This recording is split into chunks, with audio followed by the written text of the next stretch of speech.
High everyone এই ভিডিওতে আমরা আলোচনা করব বিএড সেকেন্ড সেমিস্টারের কোর্স 9 এর 4 নম্বর প্র্যাকটিকাম। তাই যাদের 4 নম্বর প্র্যাকটিকামটি রয়েছে তারা অবশ্যই ভিডিওটি স্কিপ না করে শেষ পর্যন্ত দেখো, তাহলে তোমরা 4 নম্বর প্র্যাকটিকামটি কিভাবে লিখতে হয় বুঝতে পারবে। তাহলে চলো দেখে নেওয়া যাক। দেখো 4 নম্বর প্র্যাকটিকামটির নাম হচ্ছে ডিটারমিনিং দ্য অবজেক্টিভিটি অফ এ টুল।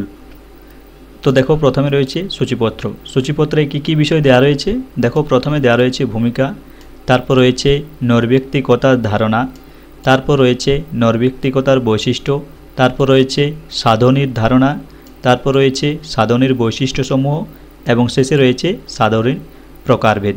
তাহলে চলো এখানে যে সকল বিষয় দেওয়া রয়েছে সে বিষয়গুলি সম্পর্কে একটু জেনে নেওয়া যাক। তো দেখো প্রথমে দেওয়া রয়েছে ভূমিকা। আমরা জানি প্রত্যেকটি প্র্যাকটিকামের প্রথমে একটি ভূমিকা লিখতে হয়। এই প্র্যাকটিকামটির ভূমিকা লেখার জন্য তোমরা এখান থেকে দেখে লিখে নিতে পারো। তো দেখো ভূমিকা এই পর্যন্ত দেওয়া রয়েছে, তোমরা একটু দেখে নেবে। এরপর রয়েছে দেখো নৈর্ব্যক্তিকতার ধারণা। নৈর্ব্যক্তিকতার ধারণা সম্পর্কে এখানে দেওয়া রয়েছে, তোমরা একটু দেখে নেবে এবং এখান থেকে দেখে লিখে নিতে পারো। এরপর রয়েছে দেখো নৈর্ব্যক্তিকতার বৈশিষ্ট্য। নৈর্ব্যক্তিকতার বৈশিষ্ট্যগুলি এখানে দেওয়া রয়েছে, তোমরা একটু দেখে নেবে। এরপর রয়েছে সাধনীর ধারণা। সাধনীর ধারণা সম্পর্কে এখানে দেওয়া রয়েছে, তোমরা একটু দেখে নেবে। এরপর রয়েছে সাধনীর বৈশিষ্ট্যসমূহ। সাধনীর বৈশিষ্ট্যসমূহ এখানে দেওয়া রয়েছে, তার মধ্যে দেখো প্রথমে রয়েছে যথার্থতা। যথার্থতা সম্পর্কে এ পর্যন্ত দেওয়া রয়েছে, তোমরা একটু দেখে নেবে। এরপর 2 নম্বরে রয়েছে নির্ভরযোগ্যতা। নির্ভরযোগ্যতা সম্পর্কে এ পর্যন্ত দেওয়া রয়েছে, তোমরা একটু দেখে নেবে। এরপর রয়েছে নৈর্ব্যক্তিকতা। নৈর্ব্যক্তি সম্পর্কে এখানে দেওয়া রয়েছে, তোমরা একটু দেখে নেবে। এগুলি হচ্ছে সাধনের বৈশিষ্ট্যসমূহ। এরপর দেখো আরেকটি বৈশিষ্ট্য 4 নম্বরে রয়েছে উপযুক্ততা। উপযুক্ততা সম্পর্কে এই পর্যন্ত দেওয়া রয়েছে, তোমরা একটু দেখে নেবে। 5 নম্বরে রয়েছে প্রয়োগযোগ্যতা। প্রয়োগযোগ্যতা সম্পর্কে এই পর্যন্ত দেওয়া রয়েছে, তোমরা একটু দেখে নেবে। এরপর রয়েছে 6 নম্বরে পার্থক্যকরণের ক্ষমতা। পার্থক্যকরণের ক্ষমতা এই পর্যন্ত দেওয়া রয়েছে, তোমরা একটু দেখে নেবে। এবং শেষে রয়েছে আগ্রহ। আগ্রহ সম্পর্কে এ পর্যন্ত দেওয়া রয়েছে, তোমরা একটু দেখে নেবে। এরপর রয়েছে দেখো সাধনীর প্রকারভেদ। এক হচ্ছে অভিক্ষা বা টেস্ট। অভিক্ষা সম্পর্কে এখানে কিছুটা দেওয়া রয়েছে, তোমরা একটু দেখে নাও। এরপর রয়েছে দেখো অভিক্ষার শ্রেণীবিভাগ। অভিক্ষা কার্যকারিতার দিক থেকে অভিক্ষা হচ্ছে শিক্ষাগত অভিক্ষা, ব্যক্তিত্ব অভিক্ষা এবং প্রবণতা অভিক্ষা। আর প্রকৃতির দিক থেকে হচ্ছে স্পিড টেস্ট, পাওয়ার টেস্ট, বাচনিক অভিক্ষা, অবাচনিক অভিক্ষা, কৃতাভিক্ষা, আদর্শায়িত অভিক্ষা, নির্ণায়ক ভিত্তিক অভিক্ষা, কালচার ফেয়ার অভিক্ষা এবং অ্যাডপ্টেড টেস্ট। আর পদ্ধতিগত দিক থেকে হচ্ছে ব্যক্তিগত অভিক্ষা, দলগত অভিক্ষা। তো দেখো প্রথমে রয়েছে কার্যকারিতার দিক থেকে অভিক্ষা শ্রেণীবিভাগ। একে হচ্ছে শিক্ষাগত অভিক্ষা। শিক্ষাগত অভিক্ষা সম্পর্কে এখানে দেওয়া রয়েছে, তোমরা একটু দেখে নেবে। এরপর রয়েছে শিক্ষামূলক অভিক্ষা শ্রেণীবিভাগ। শিক্ষামূলক অভিক্ষা শ্রেণীবিভাগে দেওয়া রয়েছে দেখো পারদর্শিতার অভিক্ষা, নির্ণায়ক অভিক্ষা, পূর্বাভাস সূচক অভিক্ষা এবং পর্যালোচনামূলক অভিক্ষা। প্রথমে রয়েছে দেখো পারদর্শিতার অভিক্ষা। পারদর্শিতার অভিক্ষা সম্পর্কে এখানে দেওয়া রয়েছে, তোমরা একটু দেখে নাও। পারদর্শিতার অভিক্ষা সম্পর্কে দেখো এই পর্যন্ত দেওয়া রয়েছে, তোমরা একটু দেখে নাও। এরপর রয়েছে দেখো নির্ণায়ক অভিক্ষা। নির্ণায়ক অভিক্ষা এই পর্যন্ত দেওয়া রয়েছে, তোমরা একটু দেখে নাও। এরপর রয়েছে দেখো ব্যক্তিত্ব অভিক্ষা। ব্যক্তিত্ব অভিক্ষা সম্পর্কে এই পর্যন্ত দেওয়া রয়েছে, তোমরা দেখে নাও। এরপর রয়েছে দেখো প্রবণতা অভিক্ষা। প্রবণতা অভিক্ষা সম্পর্কে এই পর্যন্ত দেওয়া রয়েছে, তোমরা একটু দেখে নাও। এরপর রয়েছে প্রবণতা পরিমাপের আদর্শায়িত অভিক্ষা। এক হচ্ছে দেখো কতে রয়েছে স্পেশাল অ্যাপটিটিউড টেস্ট বা বিশেষ ধর্মী প্রবণতা অভিক্ষা। এই সম্পর্কে দেখো এই পর্যন্ত দেওয়া রয়েছে, তোমরা একটু দেখে নাও। এবং এর বাকি অংশ দেখো এখানে দেওয়া রয়েছে, এখান থেকে দেখে নেবে একটু। দেখো স্পেশাল অ্যাপটিটিউড টেস্ট বা বিশেষ ধর্মী প্রবণতা অভিক্ষার এখানে কিছু অংশ দেওয়া রয়েছে এবং বাকিটা এখানে দেওয়া রয়েছে, তোমরা একটু দেখে নেবে। এরপর দেখো খতে রয়েছে পার্থক্যমূলক প্রবণতা অভিক্ষা গুচ্ছ। এই পর্যন্ত দেওয়া রয়েছে, তোমরা একটু দেখে নেবে। এরপর এখানে দেখো রয়েছে পার্থক্যমূলক প্রবণতা অভিক্ষাগুচ্ছের উদাহরণ। এরপর রয়েছে দেখো প্রকৃতিগত দিক থেকে অভিক্ষা শ্রেণীবিভাগ। এখানে রয়েছে স্পিড টেস্ট, তারপর রয়েছে পাওয়ার টেস্ট, তারপর রয়েছে বাচনিক অভিক্ষা। এগুলো তোমরা একটু দেখে নেবে।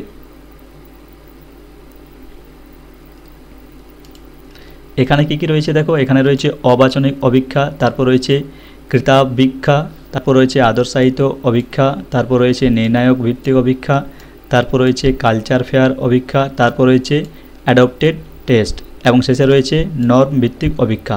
এগুলো তোমরা একটু ভালো করে দেখে নেবে। এরপর রয়েছে দেখো প্রয়োগের দিক থেকে অভিক্ষা শ্রেণীবিভাগ। প্রয়োগের দিক থেকে অভিক্ষা হচ্ছে দু প্রকার, এক হচ্ছে দলগত আর এক হচ্ছে ব্যক্তিগত অভিক্ষা। এরপর রয়েছে দেখো প্রশ্নগুচ্ছ। প্রশ্নগুচ্ছ সম্পর্কে এ পর্যন্ত দেয়া রয়েছে, তোমরা একটু দেখে নেবে। এরপর রয়েছে দেখো প্রশ্নগুচ্ছের শ্রেণীবিভাগ। প্রশ্নগুচ্ছের শ্রেণীবিভাগ দুভাগে ভাগ করা হয়েছে। এক হচ্ছে দেখো সংগঠিত বনাম অসংগঠিত, আর এক হচ্ছে দেখো বদ্ধ বনাম মুক্ত। উদাহরণ এখানে দেয়া রয়েছে। প্রথমে রয়েছে দেখো উত্তম প্রশ্নগুচ্ছের বৈশিষ্ট্যাবলী। একটি উত্তম প্রশ্নগুচ্ছের কয়েকটি বৈশিষ্ট্য এখানে দেয়া রয়েছে, এ পর্যন্ত দেয়া রয়েছে, তোমরা একটু দেখে নেবে। এরপর রয়েছে প্রশ্নগুচ্ছের সুবিধা। প্রশ্নগুচ্ছের সুবিধার দুটো পয়েন্ট এখানে দেয়া রয়েছে, তোমরা একটু দেখে নাও এবং বাকিগুলো পরে রয়েছে। এখানে বাকি পয়েন্টগুলো দেওয়া রয়েছে, তোমরা একটু দেখে নেবে। এরপর রয়েছে দেখো প্রশ্নগুচ্ছের সীমাবদ্ধতা। প্রশ্নগুচ্ছের সীমাবদ্ধতাগুলি এখানে দেওয়া রয়েছে, তোমরা একটু দেখে নেবে। এরপর রয়েছে দেখো রেটিং স্কেল। রেটিং স্কেল সম্পর্কে এখানে দেওয়া রয়েছে, তোমরা একটু দেখে নাও।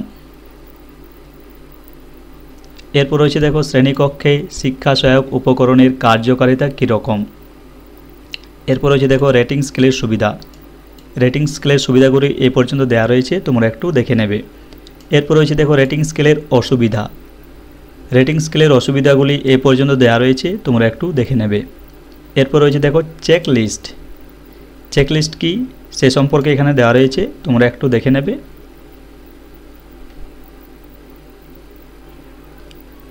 এরপর রয়েছে দেখো চেকলিস্ট তৈরি করার উপায়। তো দেখো চেকলিস্ট কিভাবে তৈরি করতে হয় সেই সম্পর্কে এখানে দেওয়া রয়েছে, তোমরা একটু দেখে নেবে। এরপর রয়েছে চেকলিস্ট প্রস্তুত করার সংকেত। চেকলিস্ট প্রস্তুত করার কয়েকটি সংকেত এখানে দেওয়া রয়েছে, তোমরা একটু দেখে নেবে। এরপর রয়েছে চেকলিস্টের ব্যবহার। চেকলিস্টের ব্যবহার সম্পর্কে এখানে দেওয়া রয়েছে, তোমরা একটু দেখে নেবে। এরপর রয়েছে দেখো সাধনী প্রস্তুতকরণ। সাধনী প্রস্তুতকরণের কিছু অংশ দেখো এখানে দেওয়া রয়েছে এবং বাকি অংশটা এখানে দেওয়া রয়েছে, তোমরা একটু দেখে নেবে।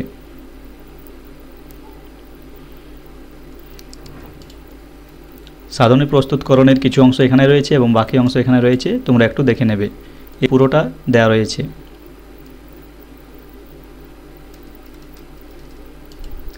এরপর রয়েছে দেখো নির্ধারক ক্ষেত্রগুলিকে সংক্ষিপ্তভাবে আলোচনা করা হলো। এক হচ্ছে পেশার প্রতি দৃষ্টিভঙ্গি, দুই হচ্ছে পঠন পাঠন সংক্রান্ত দিক, এগুলো তোমরা একটু দেখে নেবে। তিনে রয়েছে দেখো পঠন পাঠন বহির্ভূত ক্ষেত্র, চারে রয়েছে দেখো সহকর্মীদের সঙ্গে সম্পর্ক।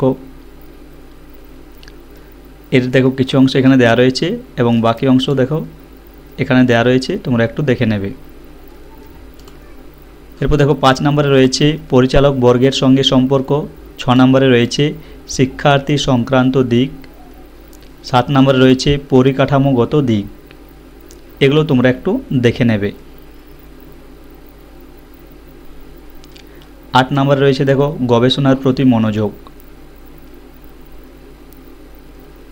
এখানে দেখো কি লেখা রয়েছে জব স্যাটিসফ্যাকশন স্কেল, তো তোমরা এটা একটু দেখে নেবে। এর দেখো কিছু অংশ এখানে দেওয়া রয়েছে এবং বাকি অংশ এখানে রয়েছে, এই দুটো অংশ তোমরা একটু দেখে নেবে। এখানেও দেখো দেওয়া রয়েছে এবং এখানেও কিছু অংশ দেওয়া রয়েছে, এগুলো তোমরা একটু দেখে নেবে। এরপর রয়েছে দেখো ইনফরমেশন শিডিউল এবং এখানে রয়েছে সাধনীর বস্তুনিষ্ঠতা, এটা এ পর্যন্ত দেওয়া রয়েছে এবং এখানে তোমাদের 4 নম্বর প্র্যাকটিকামটি শেষ হয়েছে। তাহলে এই ভিডিওতে এ পর্যন্তই। ভিডিওটি ভালো লাগলে অবশ্যই লাইক কমেন্ট ও শেয়ার করো এবং এরকম ভিডিও দেখার জন্য অবশ্যই চ্যানেলটিকে সাবস্ক্রাইব করে পাশে থেকো।